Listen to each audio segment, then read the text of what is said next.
Welcome to this Friends of Bata Masterclass, where I'm joined by the three finalists of the sixth Together Mission competition, which was run in November 2025 by the Schulich Business School at York University, Toronto. The Together Mission is a cross-border entrepreneurship program by the Schulich Business School that helps students in India build, refine, pitch to high-impact startups. And in 2025, for the very first time, the winners of that competition were awarded the Thomas Bata Future Vision Award. Today, the founders will share how they build high-impact companies in the areas of climate tech and agri-tech. We will talk about how they started their businesses and founded successful teams. First of all, I would like to welcome one of the founders, CEO of the winning team and recipient of the first Thomas Bata Future Vision Award, Priyansh Mohan from MEINE Electric. Next, we have the runner-up and co-founder of Future Farming, Anand Sagar, and the second runner-up, Kushal Rathore Singh, the co-founder of TraceXero. Thank you very much for being here today. My name is Friedi. I'm the co-founder of Friends of Bata and the partnership lead. For those of you out there who don't know us yet, Friends of Bata is an international network which empowers you, the next generation of entrepreneurs. We do this by giving you insights into real experiences and access to a network of founders, peers, and experts. With our partners across Europe, we organize fantastic events such as in-person events, online sessions such as this one, and of course our podcast Pitch Lab, and so much more. So join us and follow us for updates and super content. Now on to our guest founders. I would like to open the floor to our lovely founders to introduce themselves and to give us a little pitch of their business. Why don't you go ahead, Priyansh, since you're the winner? Sure, Freddy. Thank you so much for the stage.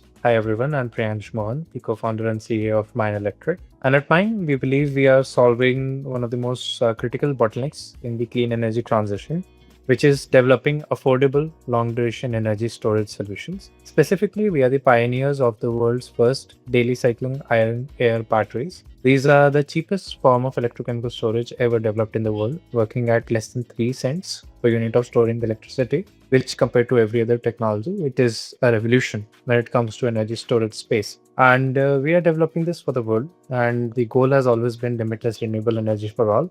And that's what we aim to achieve, and that's what we aim to enable around the globe. Thank you so much. Thank you. Anand, why don't you go next? Thank you so much, everyone, and being here. So, I'm Anand. I'm the co-founder of Future Farming, together with my brother Ashish. To give you a quick brief, during COVID lockdown, we were back in our village in Bihar, and for the first time, we saw farmers up close struggling to sell crops, unable to access fair financing, and working without expert support. It was painful to realize that in a country where 150 million farmers feed 1.4 billion people, many of them still live with food insecurities and debt. Half of India depend on farming and for their livelihoods, yet farmers are always left behind, fight alone for market access and credit and dignity. Future farming is a way of fixing money side of the farming. We turn crop cycle into simple tech-enabled investment platform. Urban investment fund a pool of vetted farmers for a season. We deploy and monitor capital. Our farm engine supports the farmers, and at the end of harvest, investor get their return. The farmer get low cost predictable finance, and we keep a spread and small platform fee.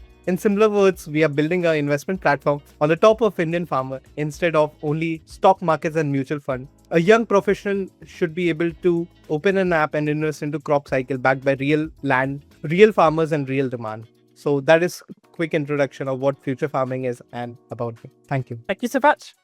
Last but not least, Kushal. Thanks, Freddy. Hi, I am Kushal, co-founder of TraceXero Technologies. TraceXero was started with an exposure rather than an idea. So my elder brother was importing coal back in 2022 when he closely seen the numbers of like how these coal imports is getting higher and higher, and that directly impacts with the CO2 emissions. That's how when we started to like research like what opportunity we can do into it. So that's how we created TraceXero. We researched like how these emissions can be reduced and then converted into a different commodity which can be tradable into industries itself. So that's how we define an approach in which we can reduce these emissions and make decarbonization profitable even for industries. That's how TraceXero is doing. Thank you so much. Thank you for your pitch. It's very insightful. So you guys are still really young, right? So most of our listeners will be finishing school, pursuing a bachelor's degree, that kind of age group. So I think you guys would fall roughly in the same age group. Could you please tell me when exactly you had the idea to start your own business? So rather than saying, oh yeah, I'll get some experience in the corporate world, I'm going to pursue academics for a little bit. What was the point where you said, no, there is a problem, I have a solution, I'm going to start my own business? What was that for you? For me, it was more in the aspect of I was developing batteries since my first year in college. I had a background since high school of working in material sciences. I developed hydrogen fuel cells in my first year of college, and I was working in vanadium redox flow batteries on the second year of college. I was the only student who was working, only bachelor student who was working with a fully PhD team.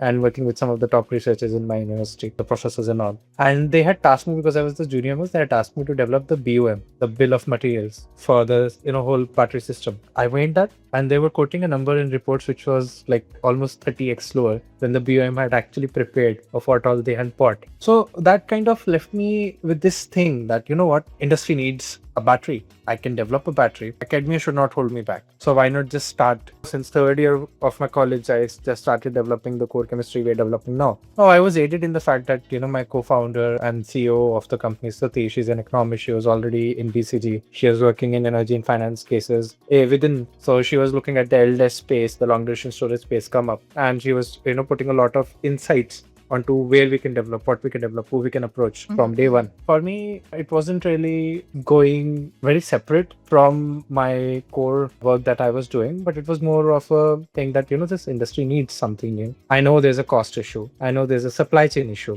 And I know there's a probability we're going to be extremely huge if we're able to make a battery with this supply chain. Then why not? What's stopping you? And yeah, given the overall nature of the startup ecosystem as it has grown specifically in India, it was just a conducive environment. So that just led me off on the startup journey. So you saw an opportunity and took it essentially. Pretty much. How was it for you, Anand? I had this idea in 2018 when, again, as mentioned, we come from a farming background. So a small chunk of income comes from a farming, the whole holistic view. We were calculating it and the land to income ratio didn't make sense to me. Due to my studies, I was between multiple cities and that whole trajectory was not making any sense to me. And I was like, if this is not making sense to me, how it is making sense to a small marginal farmer with a very small chunk of land? And from there it started, and then COVID hit. That was a thought process where we started from, and Farmville was into the picture though. I thought of maybe if there was a platform where there's a Facebook game. It used to be a Facebook game where you could do a farm cropping thing. Yeah. And you guys remember, right? And I wanted to do something interactive that way. That was very childish of me, 2018, just fresh out of college, understanding that. And again, this thought process was also in the background. During COVID, we were back to our base. We were back to our village and we're thinking about it, and it was mango seasons. So I was seeing farmers struggle with selling their mango, harvest. What we did, we just made a simple Facebook group and we put it online, and we started to see a huge demand, and the dots started to connect one after another. So we said, if this is there, people are interested to buy this, right? And I could see a huge supply chain gap. So one thing started to another, and basically most farmers around in Bihar were growing food for the whole country. Not only Bihar, around India. But these farmers still live with low unstable income and often borrowing with money lenders at very high interest rate, while nearly half of India still depends on agriculture for livelihood. So our solution was making farming investable. What we are trying to do is we turn each crop season into simple investment products. Urban professional can put money into a pool of fed farmers. We manage the risk and support farmers, and we fix the supply chain. What we already saw what is happening, and at the end of the season, farmers earn more with less stress, and the investor earns a return, and both sides win. That was a baseline simple concept where we started from. Amazing. So it was really the concept of you needed something to do, you had an idea, it kind of worked, and then it became sort of a business idea. Is that correct? Yeah, correct. Amazing. So what about you, Kushal? You mentioned your older brother was importing coal, and then you had this idea around pollution. And was this something, again, that your business sort of idea started to grow, or you always had your own business in mind? How was it for you? I was having the zeal of entrepreneurship. So previously, before this venture, I was into equity trading. Almost 3 to 4 years, I was into equity trading and forex trading. Actually, I was traveling and trading and making money and doing all these things. When I started this venture and started connecting with people and doing something for an impact, so that shifts everything. Yeah. So if I see my life back 4-5 years before, so I was a full-time traveler, trader, and making money and all these things. But then back it all changed just with the cause. So you did a 180. You had a stable career, lots of income, and you switched that out for uncertainty. Yeah, sort of absolutely like that. That's amazing. But it just goes to show, a career path can be so different, and you do one thing, but you find that your passion and the thing that you really want to do is somewhere else. And I think that's really amazing, but also really brave, because it is scary to start your own business, That's very true. It should have a good trajectory, and you should have a roadmap with it. Yeah. That well, then obviously one can switch. Yeah, amazing. So India is such an amazing place. I've only been able to travel there once, but I just thought it was so fascinating. It's for me, it's really a country of contrast. It's so huge, such a huge population. You have so many languages. It's culturally so diverse. You have all these different climate zones. You have such wealth concentrated in certain areas, but also a lot of poverty, like Anand mentioned, lots of smallholder farming, subsistence farming. You have amazing expertise in areas such as tech, pharmaceuticals. But then you also have the brain drain, where lots of educated Indians would like to work somewhere else. And yeah, it's just such a different place from where our listeners are probably. Could you explain a little bit how this context affects your business, if at all? I mean, maybe you're based in your area and these are all things that don't really concern you because you're still fairly small, or is it something that this informs the way we do business? You could just... A very interesting question, Friday. If there's opportunity, people will stay. Yeah. If the expertise align, experts will come to you. What I'm trying to say is, India is seeing its first wave of really big entrepreneurs, if you understand what I'm saying. Till 2010, before that, entrepreneurship was not really a thing within India. After 2010 is when we saw like the first SaaS, companies really pick off within India. Companies like Flip, they became the first unicorn out of India. Now, I'm just talking from startup perspective because that's the perspective I carry. I might not be able to carry a very industry first perspective from a different point of view. But because that opportunity has existed in a country like, let's say, in America or in Europe, where the startup ecosystem was vibrant, even in the early 2000s and even before that, the investment scenario is also better. That's why a lot of experts also moved to these countries. Because again, entrepreneurship is where you can grow big. Entrepreneurship is something that you can utilize to really leave your barriers behind. You can grow. Within one generation, you can change the wealth of your entire, family. That's something entrepreneurship is like the only thing which can, get it done. But now in India, what we are seeing is the mindset has shifted. We are looking at technology. We are looking at growth. And we are honestly looking at developing fundamental businesses that help the nation at the core of it. So yes, brain drain has been an issue, but which country has it not been an issue for? If you think about it, we have enough talent. The only thing is we need to hold them by giving them good opportunities, platform for growth, and a future to look forward to. That's like a basic thing a company like ours can do. And if we do that, it's not an issue. The talent is always there. The market is huge. Absolutely. Anand, you're sitting on ants. You wanted to say something. Yeah, this is always my favorite topic to always talk about it. So I don't know, how do I put this into words? So India is both beautiful and brutal at the same time, One hand, you see this crazy energy of young population, you see UPI, you see startups, you see people building world-class products. On the other hand, you still see this economically challenged background. In my case, my problem statement was farmers, right? This whole like family living month to month and meeting their own needs. A lot of talent feeling where they have to leave to really like make it. And when smart, educated people choose to work only for the safer or oversee options, it's understandable. But everyone wants stability and growth eventually. There's also where it creates a gap. The people who understand our problems are not always ones trying to solve them. And in our case, we chose to do it.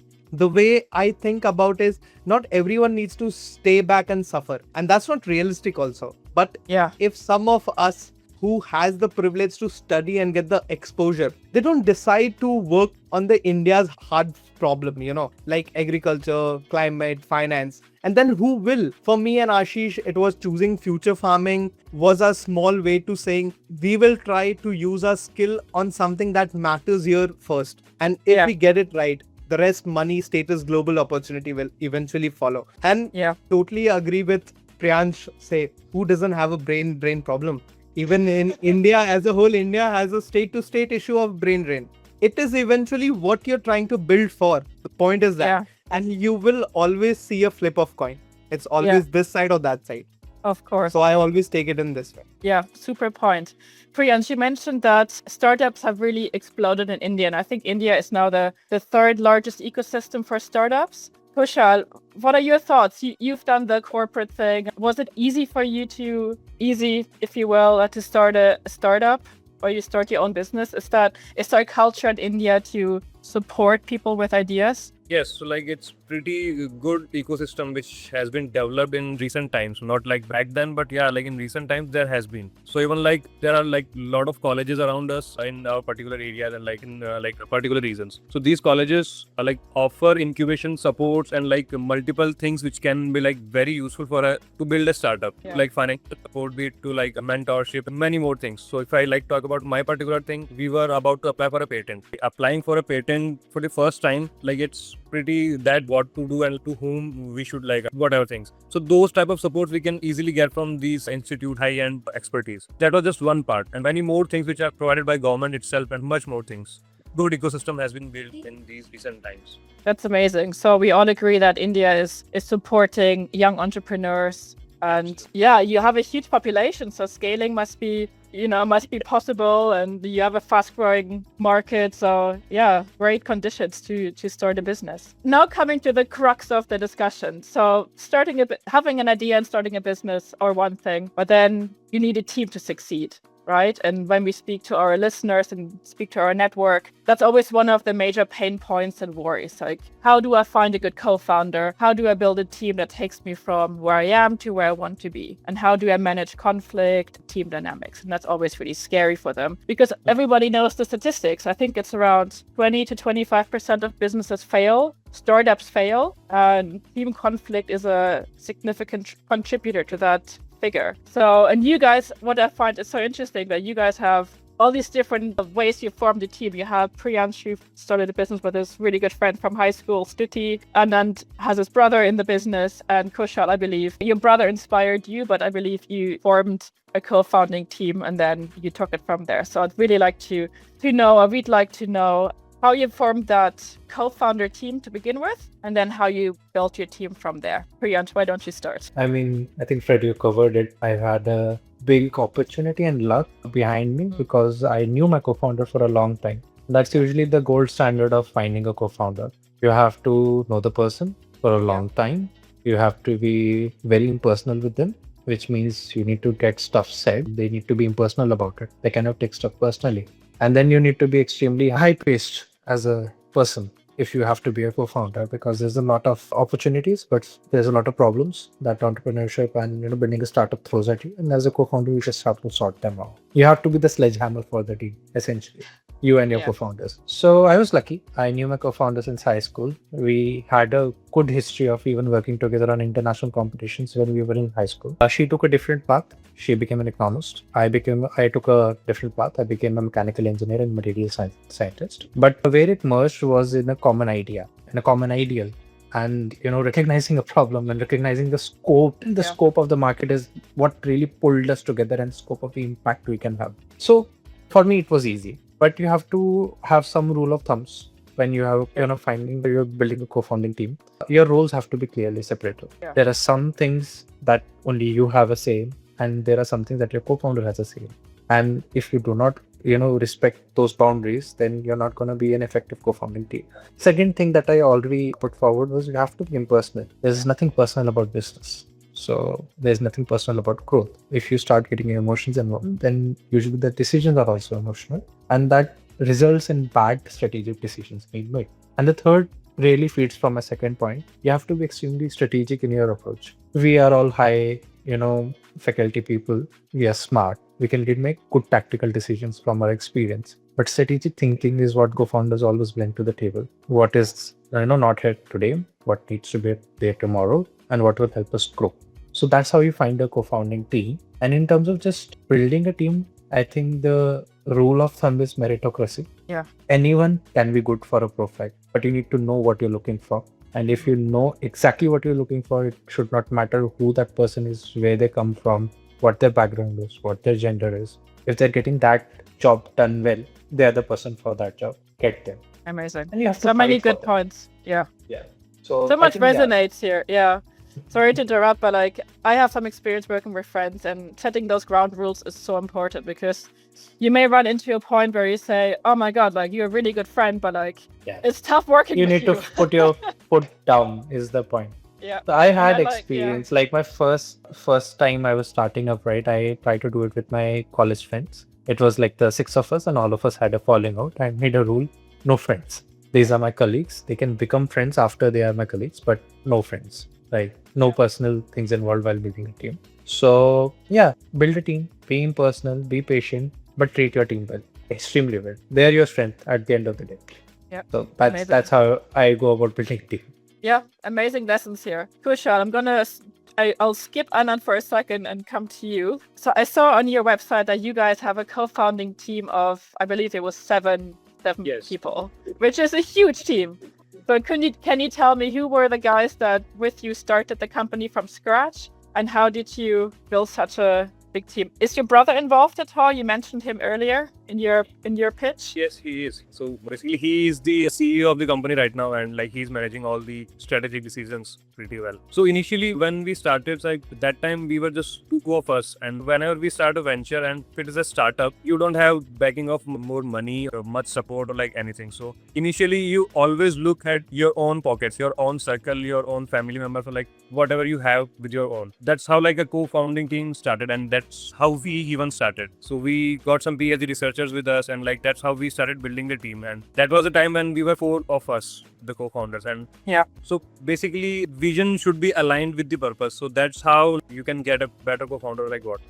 So one of our co-founder, he was at one particular time he was evaluating us. So he was one of our from our client side, and he was evaluating our technology, like whether we should go with them or not. That was like 3 years back, and currently he is in our team. He is leading our technological part, and he is a co-founder. So Yeah. the team gets built. Eventually you can get co-founder from your competitors, from any of these, but the part which you have to remember like is basically the vision and the purpose. That are the most important things, and that should be aligned with us. Yeah. And how you guys are so young? How is it when you hire somebody who is a bit more senior than you, who has maybe more expertise in the field? Has this been a challenge or? So like the person with whom I'm talking about, who was once evaluating us, so he is having 14 plus years of experience in our particular technology. So he was Yeah. look for this type of technology for a big enterprise. It gives you even confidence when a people from that expertise is joining your side. That gives you backing and confidence boost up of like almost 1000 times. So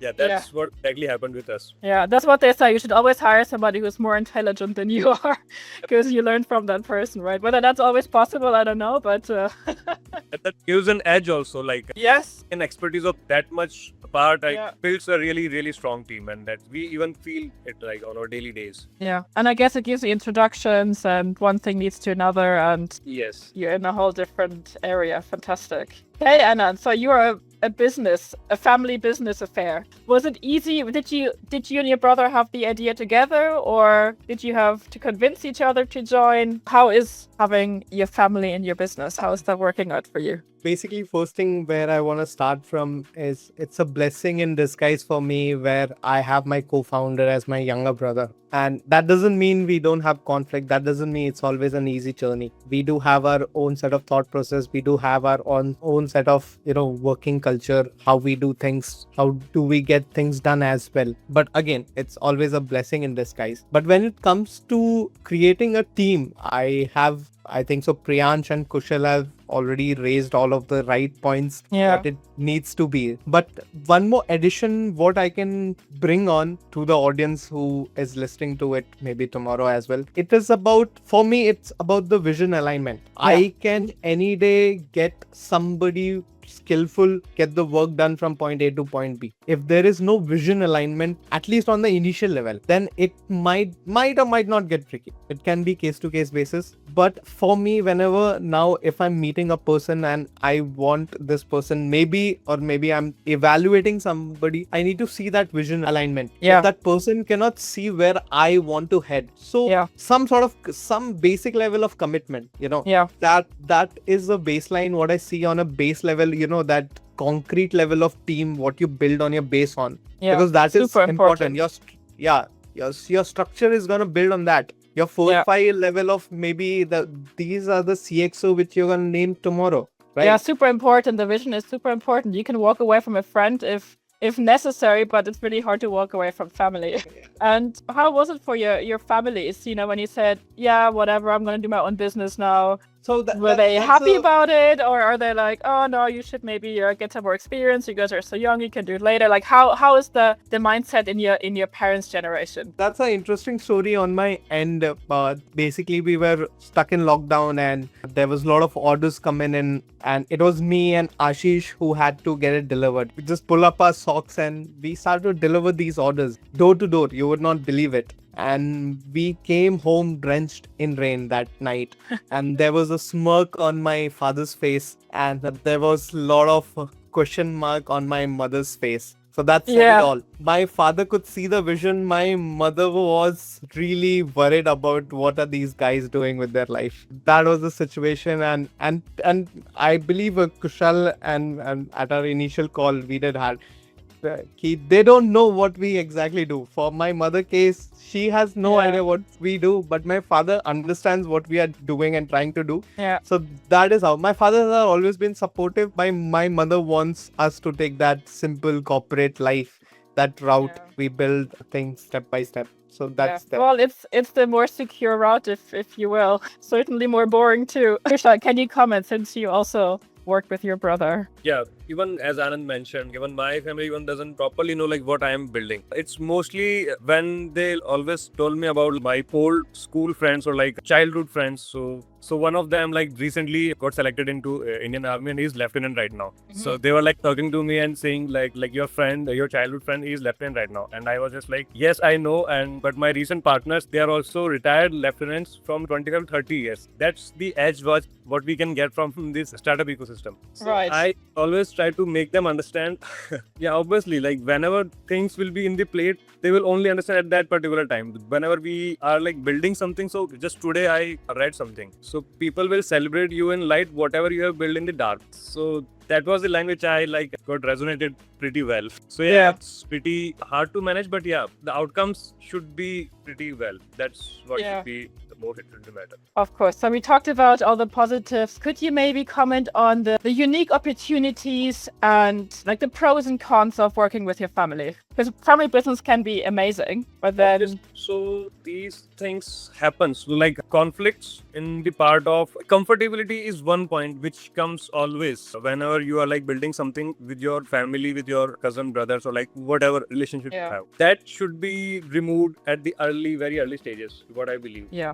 And I don't know if you heard the question, but I asked what the unique pros and cons of working with family are, in your opinion. For me, it's always been a blessing. Look, I can never have a person this close because, the best part about working with the closest person with you is you can be brutally honest. And that is very much needed in a business. If you cannot speak your heart out loud, look, I don't agree with it. I know you need to draw a line, but that will come on a second stage. But at the initial stage, if you cannot say, no, I am not okay with it, either on your working style or either on your thought process or either this will work or not, because brutally honesty is on a baseline. Even if you have, contradictions, that can be taken as a feedback, built on, and you can take it as a hurdle and move forward, right? But if you don't even talk on the first step, as a business, it's always said, the more number of people you talk to, the more feedback you get. And the feedback starts from your own team, right? Yeah, very good point. If you're not able to do it at the initial level, then maybe you're just lying to yourself, right? Really good points. Amazing. I think you guys are really fortunate in the sense that you were able to form such great teams with co-founders that complement your skills and that you get really well on with because you're your family, you're good friends. That's amazing. But a startup is a really stressful environment. You spend all your time together. There may be money issues. You certainly put in what you get out what you put in. You have to put in the hours. You have to pull your weight. It's a high stress environment. Were there ever times where you had to make tough decisions? You overexpanded your team too quickly. You had people that maybe didn't work out. You had to let somebody go. Did that already happen? Have you had any tough decisions? And if so, what did you learn from them? Sure. I think I have some experiences with tough decisions now. So me and Sati have been running MEINE Electric for almost 4 years now. Yeah. We have raised 2 rounds. We have a team of 30 people. Very early on, we had taken a fateful decision of building in the metal layer battery space. And we thought the easy decision is going to be this chemistry known as aluminium air. It's a diesel engine replacement essentially. And we got a lot of good interest from the Indian government, from the Indian military forces. And we had like a lot of orders signed on. But we went to investors and the investors were showing zero interest. They were like, diesel generators in themselves is a falling market. It's a declining market. Why do you want to get into this space? And the interest that we had built around us just went. It was gone. I had at that time team of 12 people, right, with including me and Stuti. And we were like, oh my God, what the hell happened? Because Stuti had put all her savings into the company. I came from no savings at all. I was a college student. I was just getting out of college at that time. I was still at college. So the bills were mounting. Me and Stuti took on huge amount of loan to sustain operations, and we had no way of backing this up. It was just we had some physical assets that we put as collateral, the lab that we had, the equipment that we had bought, and we made this fateful decision. You know what, let's just go and talk to customers for a couple of months. Let's leave our base, let's go sit in their offices, let's see what the directors have to say about us. What are they talking about? So we realized they loved the product. The only thing they were worried about is that it wasn't rechargeable because it was a diesel genset replacement, right? So you put in the aluminium fuel, it used to discharge. It was a good product, very cheap. They told us, if you can make it rechargeable, I can pair it with solar. My cost of electricity will drop by 40%. You are already very low capex. I'll be able to turn a profit in 2 years from your plant. Why not make this system rechargeable? And that's when it clicked for us, because it wasn't just one person saying this, it was 25 people saying this, right? 25, 30 customers. Wow. And we took that to our head and we came back to the drawing board and we asked ourselves, is there any way we can make a metal air chemistry rechargeable? And we realized, yes, iron air batteries, because iron can reverse rust. We knew that it has no memory effect on the electrode. But we were like, we have no money. Yeah. How will we fund operations? How will we fund this research and development? And it took one more month. We went to different government quarters, different offices, and we just asked, we need money. We need money. We need money. And the Department of Science and Technology, stepped up at that time. They gave us a lot of money. At least for that time, it was a lot. We were able to sustain operations. We were able to turn out R&D for 6 months. And then that became the pace for us raising our first venture capital round, the pre-seed round. So that hard decision of pivoting, right, at a stage where you are out of money. Yeah, that was the toughest decision we have made, but we were able to sustain. But if you would ask, the person that was sitting on that chair at that time, oh my God, I thought we had signed a debt warrant for the company. But it worked out because we listened to our customers and we focused on the product. That is such an amazing lesson, and I'll come back to it towards the end. Thank you so much for sharing that, Priyansh. Okay, Anand. Yeah. Any tough calls? I believe, I don't know. I think so. I need to have an HR into this segment. Hiring and letting go of a person has always been huge question mark on my end, because for me, if I get a person into my ecosystem, at least at this level of point, it is almost family. And eventually, I've learned in a hard way, because sometimes not everybody is that passionate about what you're doing. And that is okay. That is okay. That I had to learn with them. And this was my learning curve, while seeing industry, experiencing different people, different work culture, different working style. And eventually I started to see, again, there were some people who maybe or may not be, they were just there for some point of time and they had the time and they left off. And there were some people who I had to let go just because what you said, money problems. We are a startup. We are a very young startup, right? And that has been always the hardest decision. Until this date, I still believe in my head. I don't know how much I will be able to do it or not. Again, I'm talking up on a platform. Tomorrow, whenever either I grow up a little more better, I would want to again have these very smart people back to my platform. So because I cannot always pinpoint things on their end just because my aspiration is too high. This is what I have learned as a founder. You as a founder, you can work 24/7.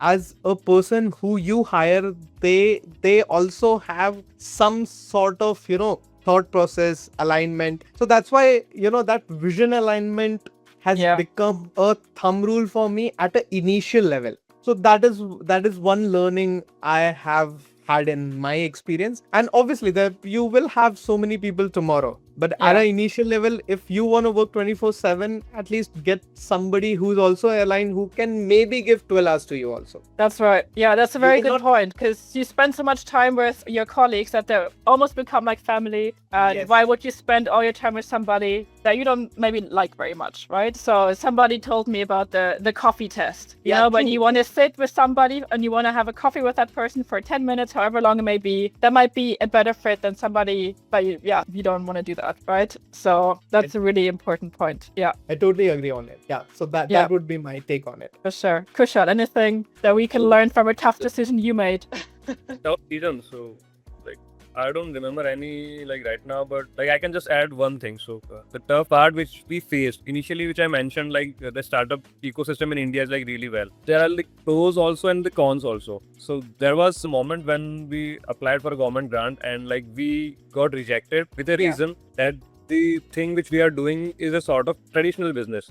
How this thing came into their minds, because carbon capture itself is in emerging phase globally. Yes. That's what, like the evaluators who are sitting in front of us to like help us, to mentor us. So if there is any sort of like problem with their part, the people who are suffering like us, building Yeah. something, doing something, and then like some wrong evaluation hits us. So that is the hard part which we'll face in this Yeah. startup we are doing. That's really interesting, and it kind of plays into Priyansh's point a little bit. And to slowly wrap up, I just like to point out one anecdote or one thing that I heard from another founder that we had during an online session, who said he called it the entrepreneurial paradox, where the founder has to be so convinced in their idea that they will be resilient and will keep doing it, but they have to be flexible enough to accept feedback from investors, from other experts. So it's a fine line, you know. You have to be open to feedback and expertise feedback and all that kind of stuff. Have all these things thrown at you, but you have to be so convinced in your idea that you say, you can tell me what you want, I think this will work, but at the same time still listen. So I thought that was a really great point. And what I've learned from this online session with you guys is that, yeah, you're just so positive. You know, it's just nice to see such young, positive people. You've had to make difficult decisions. You've had a significant chunk of your education and careers during COVID, and you somehow made the best of it. It sounds like. And yeah, just your motivation. You built these amazing teams around yourselves and your businesses. So I think that's really amazing. And I wish you the best of luck for the future. Just to wrap up for our audience, what advice would you give our audience, but also yourself 5 years ago? So before you started your businesses. Just one word, one sentence, really briefly. It's not easy, but it's genuinely worth it if you put in the time. Amazing. If I want to say, I would say start small, but start for real. Amazing. Kushal. Being consistent, resilient, and like if you have that thing, then burn the ship. So that is a quote which I heard: burn the ship. So like go all in. Yeah. That's what I learned. Amazing. Thank you guys so much. I think that concludes our webinar. It was so nice speaking to you, and I truly wish you the best for your businesses and for yourselves. Amazing ideas.